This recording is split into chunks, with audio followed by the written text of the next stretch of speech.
On today's Faith versus Culture, we're talking to recording artist Leanna Crawford about faith in the spotlight and how the faithfulness of a family member made a huge impact on her life. That's coming up. To have sex before you marry is a bad idea. Don't tell me there's no such thing as gun violence. That just depends on your definition of when life begins. There are problems of sin and habit that cannot be solved outside the person of our Lord Jesus Christ.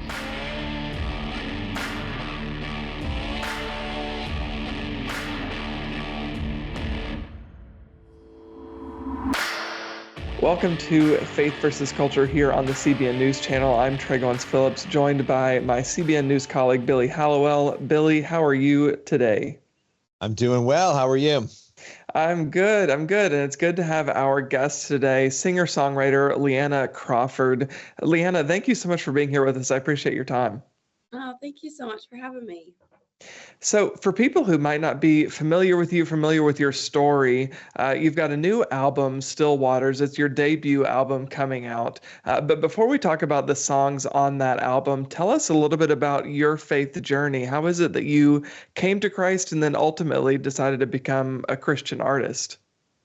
Yeah, I actually grew up in a Jesus-loving home. And so my parents love the Lord, and I'm super grateful because I knew him from a young age, and I love to tell a story that I was 4 years old. And I remember I asked my parents that I was I want to ask Jesus into my heart, and I do remember that. It was a very special moment for me at 4. I just felt like I knew him, but of course, I kept growing up and kept learning about the Lord. But I feel like, and I'd love to share this too, I feel like there's so many different moments in my life, and I feel like for a lot of people too, where all of a sudden you just have a moment where you just feel like the Lord meets you, and I'm super grateful because I feel like he's done that so many times. And so another moment for me was when I was in high school, and I decided to get baptized. And I remember we were at high school camp, and we could do it in the river, and it was the very end of camp. Everybody got baptized, and I was writing my testimony down, and I was so overwhelmed by his love that I was just in tears. But I remember that baptism, I forgot to call my parents and tell them I was getting baptized, so they didn't come. And they were we would have loved to be there, but I just totally forgot until the morning of, and I was I'm getting baptized today, and they were oh my word. So very special. My sister was with my pastor, she helped baptize me. It was still really special. But just significant moments, that was just I was so overwhelmed by his love. But then I feel throughout my life, and even as I've just continued to get to know him more, I feel like he's just continued to be so faithful and kind, and I'm very grateful for that. There's a few different moments where I was I think music is something that I want to do. I always loved music. I was super annoying as a child, though. I was always singing all the time, and I was just singing around the house, making up songs. And I just wanted, I want everybody to hear, I just loved it. But it wasn't even that. I just I loved singing. And then I started to kind of write songs. And I remember the first song that I really sat down and wrote was another one of those significant moments that my youth group, we went down to, it was called a harvest crusade, but we went, there was 15 of us. And I remember we were sitting way up high in the rafters of Key Arena. It was we were way up. And so I had this perfect vantage point when he did the altar call. And I just was able to watch as thousands of people flooded the floor, just lifting their hands and praising and crying out. And I just sat down, and I was 15 at the time, but it just broke me down in tears. And I was how beautiful is the Lord and his love for us. And so I went home that night, and I picked up my brother's guitar, and I started just playing 2 chords that I thought were cool. They weren't even really chords. I didn't know what I was doing. And I wrote my first song. And so that kind of started the journey of I would write when I was moved or impacted or processing, and just fell in love with it. And it was something I really wanted to do, but had no idea how to do it. No one did music in my small town. And so through a series of a lot of different things. And God being so kind, he opened the door for me to come to Nashville a few years later. And I ended up moving to Nashville 6 years ago, which is where I'm based now. But I've been able to go on the road and write and share those songs. And I'm really, really grateful to do that. Yeah, when you think about the music you have out now and this album, what is your biggest hope for the impact, not only of the album itself, but maybe some of the individual songs that mean something deep to you? Yeah, I think overall my prayer for the album is like whoever hears it, my prayer is that the listener would feel like seen. They wouldn't feel so alone. And then I think overall too, I really had a lot of fun making the track list. There's like 14 songs on the album. So I had fun kind of making the order of the track list, but I'm like praying like for peace for whoever hears the album, just because I think we could all use some of that. But like the album starts with a song called For Heaven's Sake, which I feel like is a timely song for right now. And just that we're all the same at the foot of the cross. Like we're, no one's, better, or like we're just all the same. And then it ends on a song called Rest. And the bridge of that song is just come to me, all who are weary, and I will give you rest. That incredible promise that he has for us. And so I think just kind of like starting and ending there. But of course, lots of songs in between. The title track, Stillwater, Psalm 23, is super special to me as well. But I think that's like the beautiful thing that I love about music, and I love about making music about the Lord. I love making it. Just I feel like there's an element of hope that I get to share and write about. And I think also like I'm writing my story. I'm writing a lot of my experience. But I think that's like the beautiful thing about songwriting and music is that when I'm listening to a song, sometimes I'll be like, oh, I hear my story. It's like, how did they know I was going through that? And if people can hear that in these songs, I think that's beautiful. I was reading a little bit about some of your story before we got on here to talk, and something that I think is really fascinating and really just an incredible aspect of your story is your great aunt and the fact that she started to go blind and then decided to memorize scripture, and really she played a pivotal role in your family's journey to relationships with Jesus. Talk a little bit about that, because I know some of her story influenced some of your songwriting for this album too. Yeah, for sure. She was just a beautiful, beautiful woman. She led my mom to Jesus when my mom was 7. And then later, when my parents started dating, my dad came to know Jesus a little bit later in life when he was in college. And as he was kind of working through and processing that, he remembers my great aunt Maureen just like sitting on the floor and just talking to him, like not talking down to him, just like having, and he was just so like, oh wow, like this is beautiful. And so that was really sweet for him. So both of my parents talked about my great aunt Maureen all my childhood, and how wonderful she was. And we were on the West Coast and she was on the East Coast in Pennsylvania. And so I hadn't got to meet her. And I finally got to meet her when I was in middle school, and we made a trip out and we got to spend a few hours with her.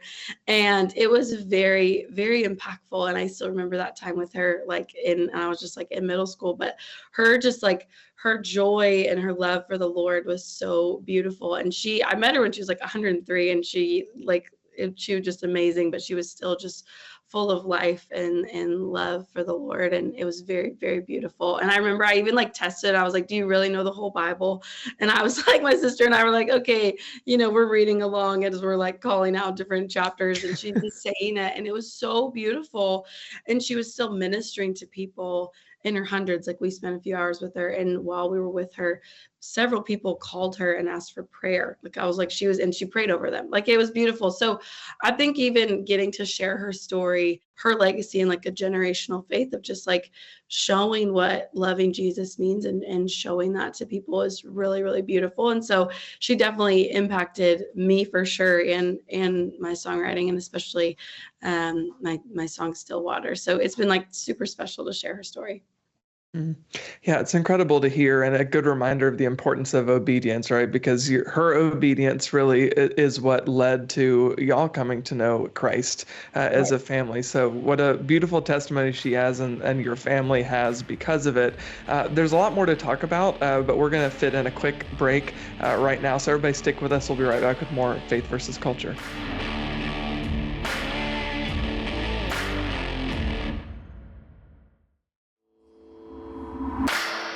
Well, welcome back to Faith versus Culture here on the CBN News Channel. We are joined by Leanna Crawford. Leanna, one thing I want to ask you about is your marriage to NBA center Cody Zeller. Talk a little bit about that. How did y'all meet each other? How did that relationship come about? Because your wedding was featured in People magazine, so you went from moving to Nashville, or starting your career as an artist, to now you're on People magazine. So talk a little bit about that. Yeah, super thankful. We're coming up on a year, our year anniversary, which is crazy, and I'm super grateful. We actually met, so I moved to Nashville like beginning of 2018. And we met in 2018 originally at a concert. He was playing for the Charlotte Hornets at the time, and I was opening for an artist. And we were playing outside of Charlotte. So I was opening for an artist that he was friends with, Cody was friends with. So they had hung out that day. And I remember like meeting him on the bus, and we were just kind of like, I was like, cool, he seems like a nice guy, but like, I don't, he's a basketball player. Like we would have nothing in common. And I didn't know, like, I was like, yeah, cool. And then, a couple years later, we had kind of like, we followed each other on Instagram, and he would like message me and say like, happy birthday or Merry Christmas, but like nothing beyond that. Like we were just like, it's cool. And then during COVID, right at the beginning of COVID, I was, pretty much everything had been canceled. I was like making no money. I was just trying to do anything, play songs, do anything. And I was leading worship kind of summertime, summer of 2020. I was leading worship for a camp outside of Charlotte, and my mom and my sister were like, hey, you should message Cody, because we knew he was in Charlotte still, and tell him to come hang out with you. And I was like, no, I'm not going to do that. That's super weird. I'm not going to like message him. And then I was like, well, let me just look on Instagram. And I looked on Instagram, and he had messaged me 3 months before, and I had left him on red, and I totally forgot. Like I had opened it and meant to respond. I never responded. So I messaged him, and I was like, hey, sorry I never responded to this message, but do you want to come hang out with me at this camp?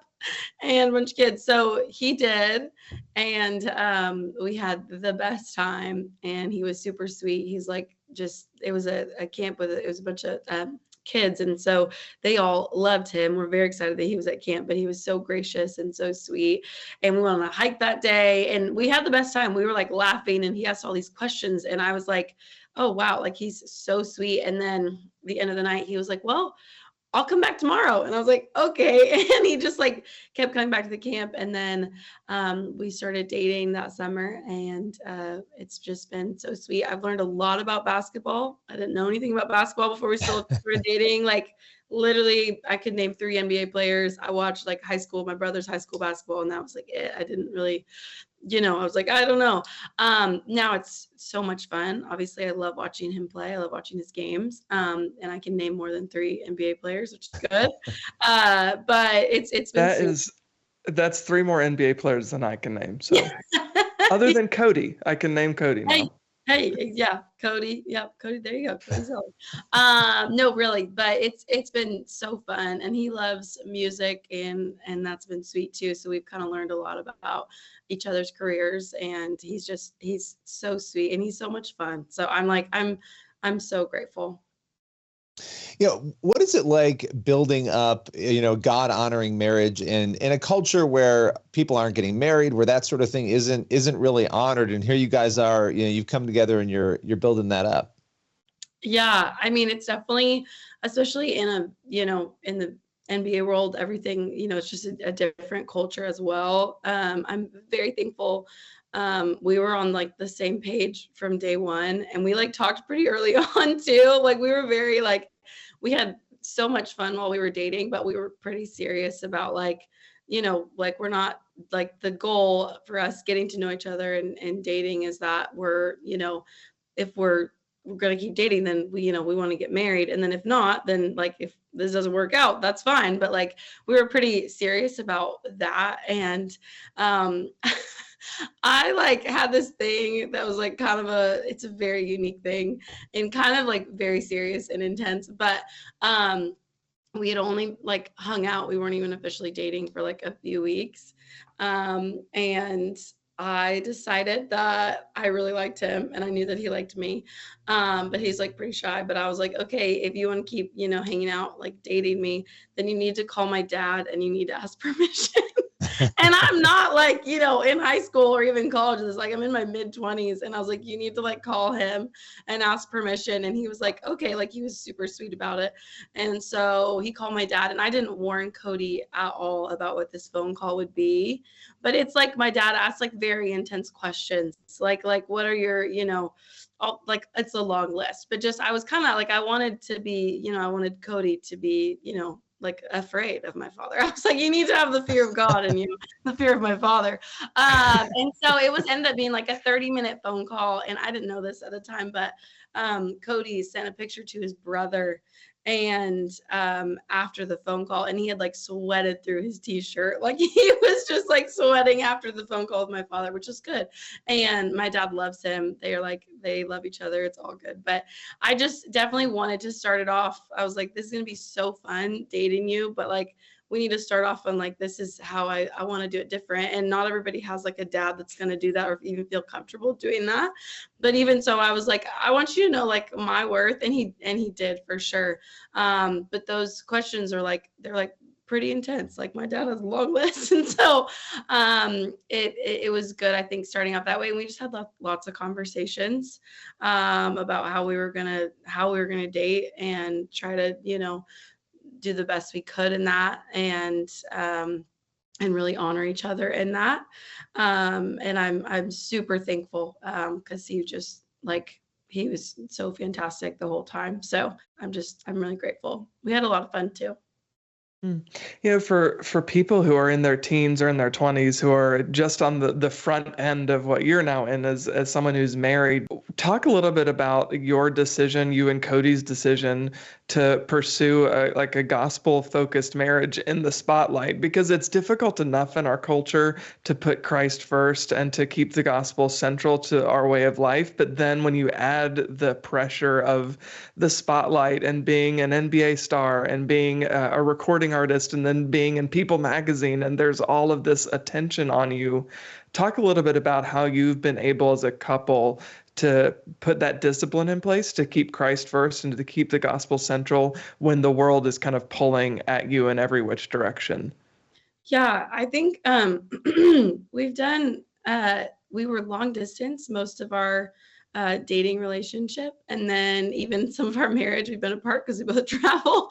So it's so funny. We have like a little routine that we do. It's like very simple, but every night, like we would FaceTime and we play this little card game online while we FaceTime called Cribbage. It's like my family card game and it's an old person game, but it's like the best. Anyway, so we play that and then we would pray and we take turns praying every night and just like praying over each other and over our relationship and now like over our marriage. And we try to do that when we're together as well. But I think it's just like building each other up and trying to like speak life and always just like praying over each other, I think has been like huge for us. And so just like a ton of prayer. I'm really grateful because Cody, he leads really well and he's an incredible leader, but he's definitely like, he's a very like steady person and like personality, and he's just someone of very high character. And so, there's a really neat thing in the NBA, but an hour before tip off, they do chapel. All 30 teams do it, and they have a pastor. Every team has a different chaplain, and they give like a 10-minute like devotional. And so Cody goes like at 60 minutes before tip off, and there's other guys in there, and they just have like a time of devotion and prayer, which I think is just like really neat. Sometimes Cody's like inviting his friends, and sometimes he's like the only one there. But I think that's really helped keep him grounded, especially like in that piece. and in what he does too. But he's led really well, and I'm very grateful for that. But I think it's also just like figuring out as we go. I think the world is so wild, and I think we're still learning, and we're very much just like, trying to figure out. But I think that praying every night, we don't do it like every night, but we try to do it every night, has really helped like keep us like grounded in faith, and that's been huge for us. Yeah, for sure. I think prayer is so important to the life of the Christian. Well, the album is called Still Waters. Leanna Crawford, thank you so much for joining us. And by the way, you can get the album wherever you listen to music now. So we appreciate your time. Thank you so much for having me. All right, everybody, stick with us. We'll be right back with more Faith versus Culture here on the CBN News Channel.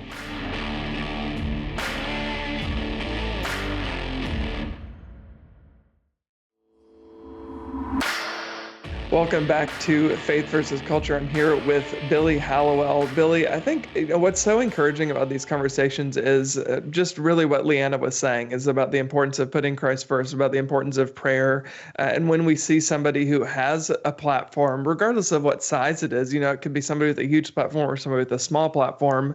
What I was saying is it's difficult to live a Christian life regardless. So it's important to see people who do have that spotlight on them living out their faith in a God-honoring way, because it reminds us that we are all called to do that and are all capable of doing that in whatever situation we're in or whatever sphere of influence we have.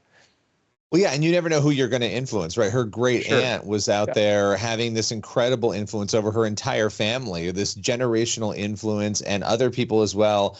And, that story, I'd love to spend an hour talking about that woman, because that's a person who didn't have this massive platform, but her platform was the people in her family. And now she has, a great niece who's gone on to be, a singer, and is having, it's sort of that snowball effect. And so it's pretty incredible to see people like that and hear stories of people who have just had that generational impact on their family. There was so much there, and it was great to talk with Leanna about some of her story. But everybody stick with us, and we'll be right back to wrap up this week's episode of Faith versus Culture.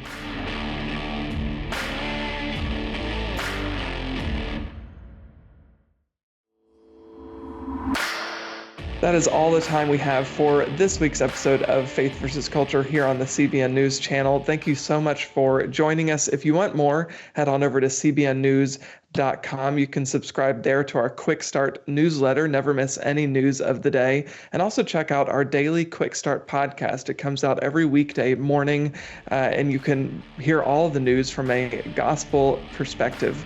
Again, thank you so much for joining us today, and God bless you.